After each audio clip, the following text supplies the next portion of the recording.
Muy contentos y contentas aquí en Señal Informativa por la charla que sostendremos en unos minutitos más con el periodista Javier Darío Restrepo. Él es muy reconocido, es muy querido y además es muy respetado por propios y extraños. Se encuentra aquí en nuestro país, en nuestra ciudad, porque va a impartir una conferencia y tendrá también una charla de periodismo en el Encuentro de Periodismo que será en Lagos de Moreno. Maestro, bienvenido, ¿cómo está? Yo contentísimo de estar en esta compañía y de estar en la compañía de los televidentes de México. Ustedes saben que vengo con relativa frecuencia y cada vez me siento feliz de llegar a Guadalajara. Y maestro, usted con toda su trayectoria, su especialidad es la ética periodística. ¿De qué les va a hablar a los muchachos esta tarde? Les voy a plantear una pregunta que nos estamos haciendo ahora todos los periodistas. ¿Hasta cuándo durará el periodismo que estamos haciendo? ¿Qué nos reserva el futuro bajo el impacto de la tecnología digital?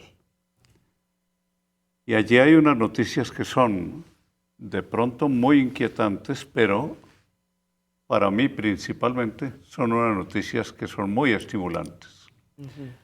La noticia inquietante es que hoy hay una verdadera crisis del periodismo y de las empresas periodísticas.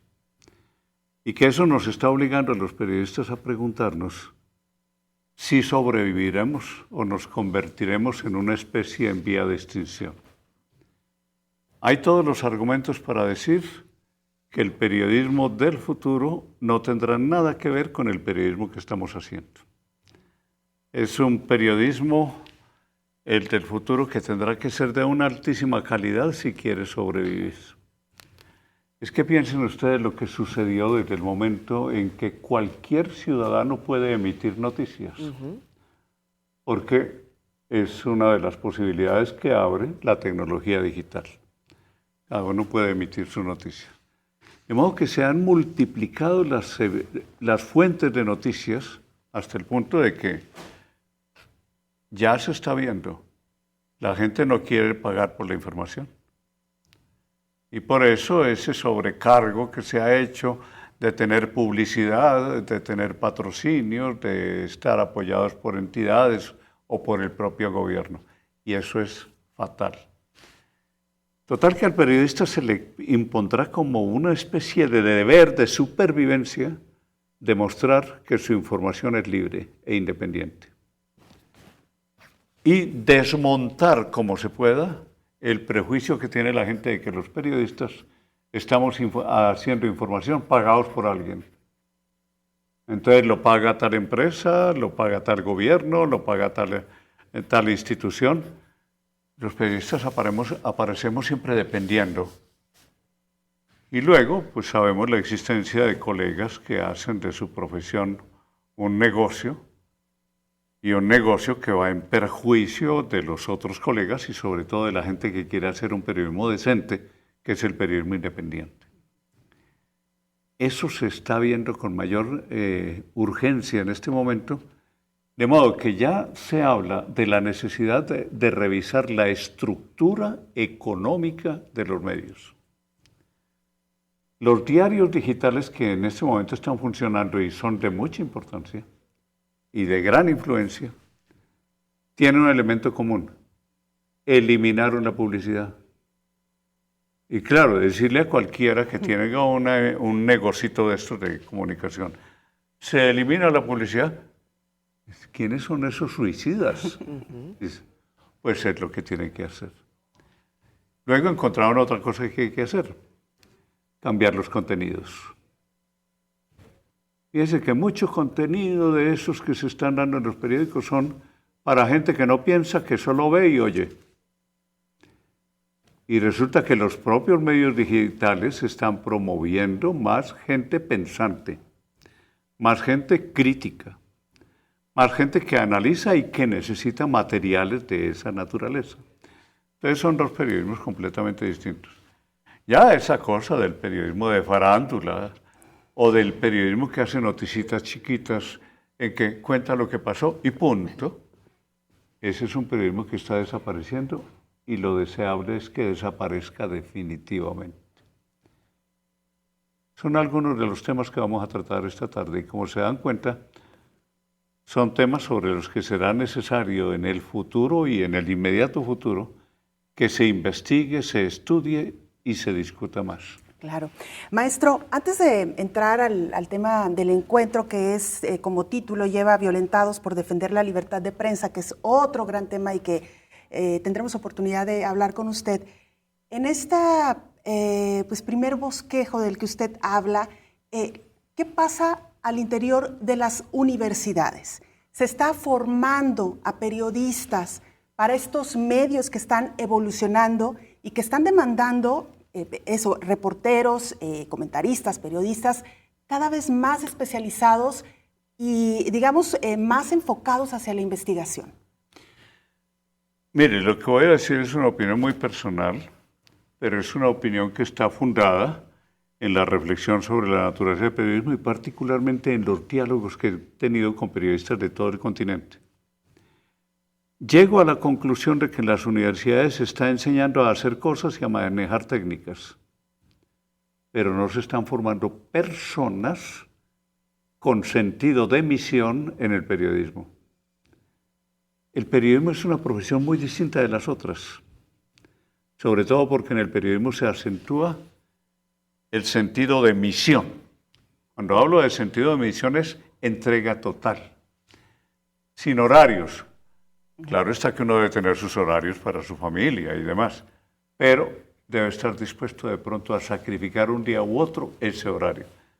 La misión requiere una entrega personal total. ¿Ese es el periodista que se está formando? Me hago otra pregunta.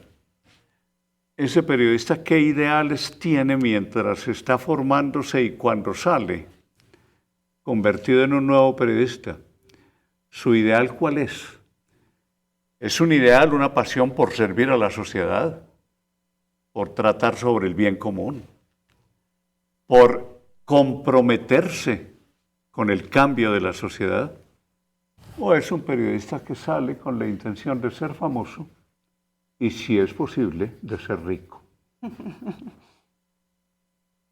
Eso suena chiste, pero es una realidad dramática, que gran parte de estos muchachos salen buscando a ver dónde me pagan mejor y sobre todo dónde me hago ver. Y así no se puede hacer un buen periodismo. Que hay que entender que esta es una profesión de servicio público.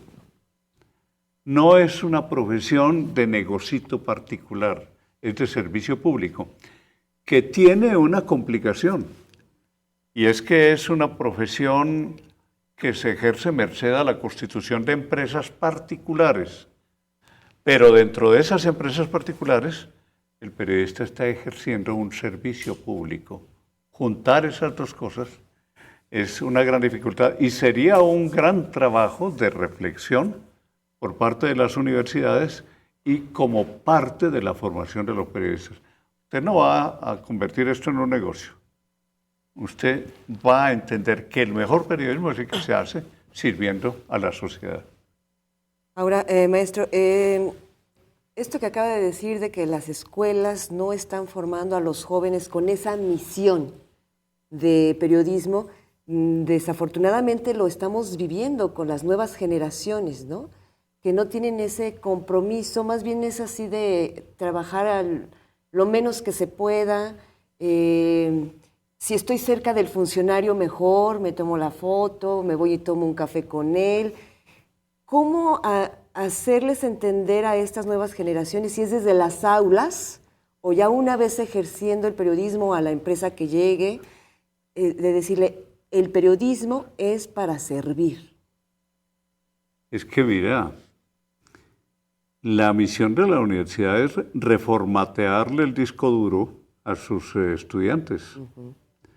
Y ese reformateo implica el que se vivan unos criterios muy arraigados en un periodista, como por ejemplo la desconfianza del poder. Y yo como periodista siempre estimaré que el poder tiene que estar allá y yo aquí. Distancia frente al poder. Pero ese engolosinamiento con el poder, sentirse orgullosos de que a mí me pasa el ministro tal o el congresista tal, y que yo ayer almorcé con ellos o estuve tomando té con ellos y demás, eso es una desviación total. ¿Por qué razón? Yo no estoy al servicio de los poderosos. Claro.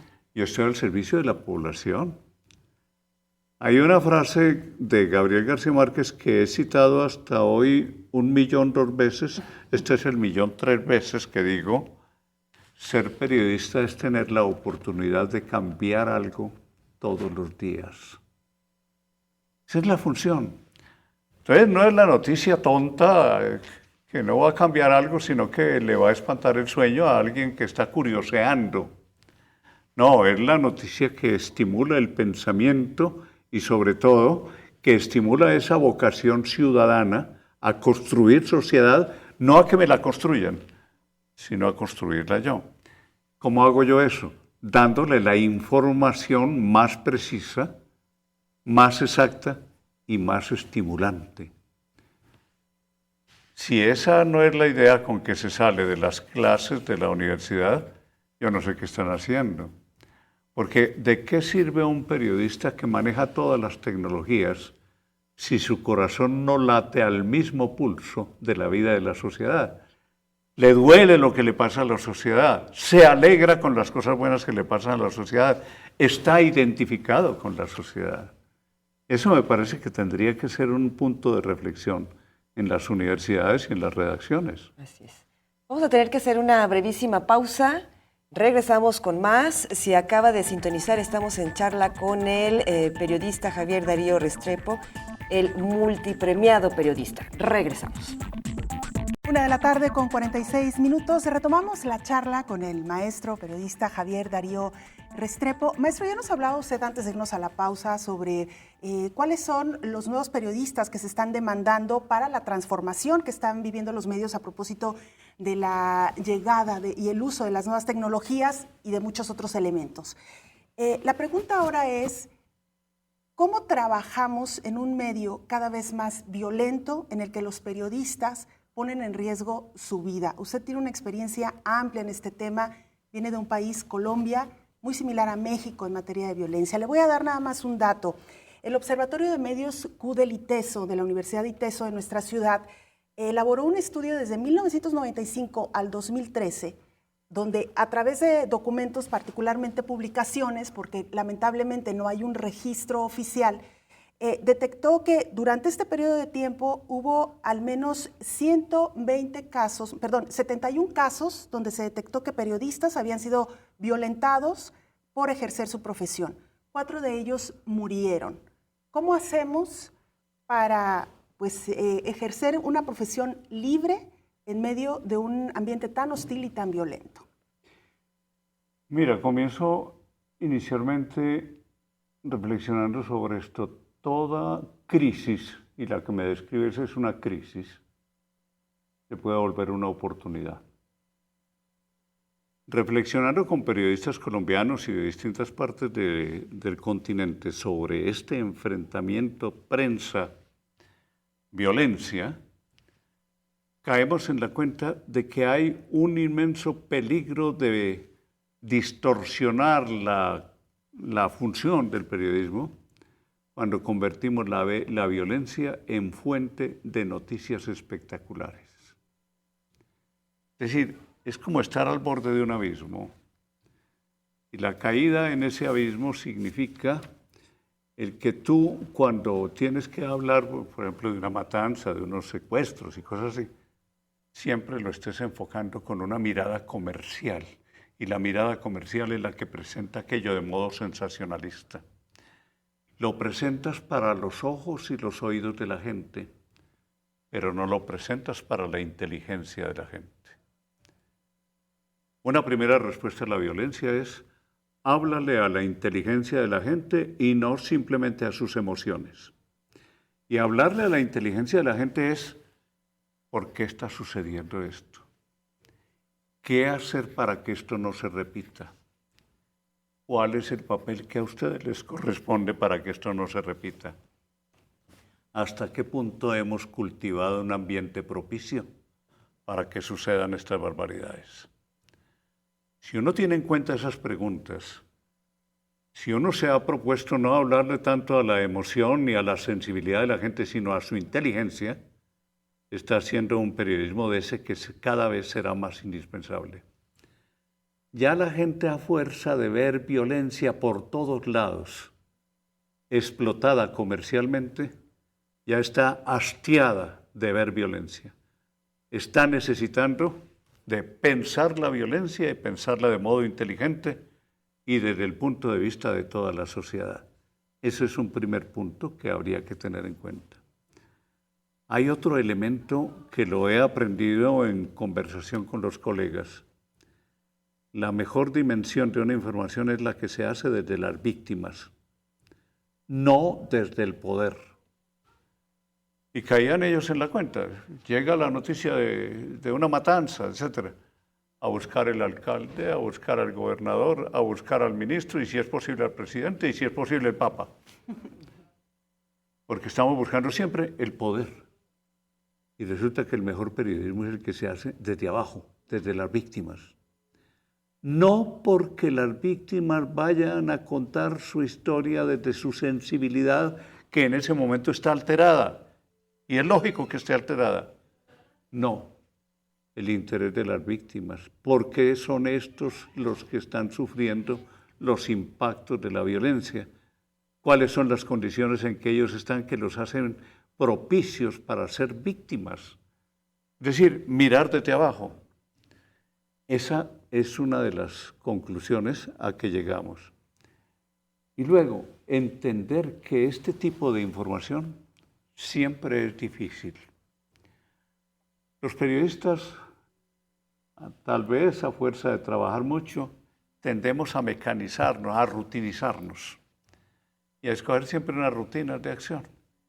Entonces, llegó esto, vamos a las mismas fuentes, vamos a dar la misma información sobre una especie de esquemita que se hace y nunca buscamos el ángulo de las víctimas como tal. Esa es una fuente de inspiración para los periodistas, pero además supone mucho mayor trabajo, porque ese trabajo impone la búsqueda de otras fuentes y particularmente ser muy críticos de lo que dicen las fuentes. Aquí hay que decir algo que es muy claro y que ha dejado la experiencia. La peor fuente en estas situaciones de crisis para un periodista es la fuente oficial. Los que están en el poder siempre tienen demasiadas razones para mentir. Y uno tiene que entender eso y buscar a los que no tengan todas esas razones para mentir. No porque haya que desechar la información oficial, pero siempre tomarla bajo sospecha. El periodista es alguien que está sospechando de todo, particularmente sospecha del poder. Y cuando, por el contrario, encuentra la fuente desinteresada, la fuente reflexiva y demás, esa le puede servir mucho para hacer una comprensión del hecho. Total que, frente a los hechos violentos, no tanto contar la violencia, cuanto hacerla entender. Los medios de comunicación, los periodistas, somos corresponsables de lo que estamos viviendo. Sí, en el sentido de que no estamos estimulando el pensamiento de la gente para buscar soluciones, sino que por el contrario muchas veces aparecemos como los que estamos difundiendo la idea de que esto está pasando y no hay nada que hacer. Esa insistencia, yo lo digo pensando en los noticieros colombianos, particularmente los fines de semana, es que es curioso, los fines de semana, abres el noticiero y toda la primera parte son los accidentes, el robo, la violación, el acto de corrupción. Es decir, algo que uno siente que se le va arrugando el alma, de pensar que su país esté eso, y pregunta, ¿es que los colombianos somos eso? ¿Y dónde está esa otra parte de la historia que estamos construyendo? No, lo hacen porque es lo más fácil de hacer. porque como es fin de semana, hay que trabajar frescos, holgaditos. Y uno como periodista no puede permitirse eso, más cuando está contemplando todos los dolores y sufrimientos de la sociedad y cuando tiene que entender, yo no soy únicamente mensajero de malas noticias, yo tengo que ser también el que está proponiendo soluciones, el que está buscando con los que las conocen las soluciones a los problemas. De modo que yo convierto mi noticiero también en una especie de baño fresco de esperanza para la gente. No estamos estimando el valor que tiene la esperanza y estamos subestimando la capacidad destructora de la desesperanza. Y en medio de todo eso, nosotros podemos hacerlo uno o podemos hacerlo otro. La cuestión es entender que esta profesión nuestra es importantísima e irreemplazable. Maestro, lamentablemente el tiempo se nos agota, pero tenemos todavía un minutito para que nos deje un consejo a quienes nos dedicamos a esta profesión. Y se lo quiero plantear porque es una inquietud recurrente. ¿Qué hace un periodista? ¿Qué debe hacer desde el fondo de su ética, de su corazón, de su sentimiento, cuando el medio le prohíbe publicar alguna información? Y aquí los expertos dicen que hay una doble afectación al periodista, pero también al derecho de las audiencias a enterarse ampliamente sobre algún tema. Primero, no conviertas eso en una pelea. Cuando eso se convierte en una pelea, ninguno de los dos resulta beneficiado y de pronto el más perjudicado por eso es el más débil. Segundo, conviértelo en un intercambio de opiniones. Y cuando se hace una discusión, es una regla muy interesante, hagamos esta discusión sin adjetivos, únicamente con hechos. Entonces, ¿los hechos cuáles son? En este caso, el periodismo, ¿para qué es? El periodismo no es para hacer negocio. Lo del negocio es para fortalecer el periodismo, no para que el periodismo fortalezca el negocio. Eso, tenerlo muy claro. El periodismo está para hacer beneficio, provecho, ventaja de la sociedad. Ahora, ¿cuál es mi papel de periodista aquí? ¿Ser secretario suyo? ¿Ser propagandista de estos? ¿O hacer noticias?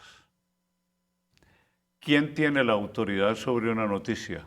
¿El gerente? ¿El director? ¿O el que ha estado allá y ha obtenido esa materia prima fundamental para una noticia, que son los datos exactos?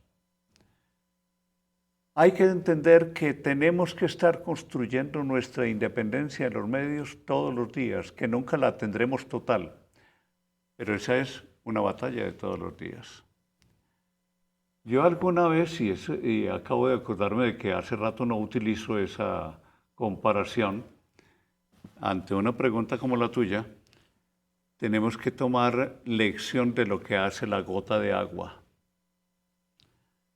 Aparece como algo inofensivo, pero póngale una gota de agua cayendo sobre su cabeza, etcétera, lo enloquece. ¿Por qué? Constancia de la gota de agua. Segundo, las gotas de agua además encuentran un obstáculo, lo rodean. Y después de rodearlo, el obstáculo comienza a perder pases. Uno como periodista primero tiene que estar convencido de su profesión. Si llegó con el pie falso de que esta es una profesión para otras cosas y no para el servicio de la sociedad, no tiene nada que hacer. Pero si está convencido de eso, usted va a tener como argumentos, primer argumento, la buena calidad de su información. Claro. Es el gran argumento para ese tipo de discusión. La buena calidad. Y luego la convicción de que yo no puedo hacer otra cosa, de que hacer otra cosa, y particularmente se comienza a hacer otra cosa desde el momento en que uno acepta argumentos de autoridad de quien no tiene autoridad periodística para decir esto va o esto no va. Yo tengo que convencer, mostrar, estas son las razones por las que esto debe ir. ¿Cuáles son sus razones? y es una discusión civilizada en que todos aprenden. Y de pronto logramos que los gerentes tengan alma de buenos periodistas. Así es, una discusión civilizada y de primer nivel. Maestro, un enorme placer tenerlo aquí, muchísimas gracias. Y a la audiencia en Lagos, sobre todo allá en Lagos de Moreno, aprovechen al maestro Darío, revisen agenda, por favor, porque esta tarde estará con ustedes y también el día de mañana. Mucha suerte, gracias, maestro. Ha sido muy grato estar con ustedes y con la audiencia. Muchas gracias. Regresamos.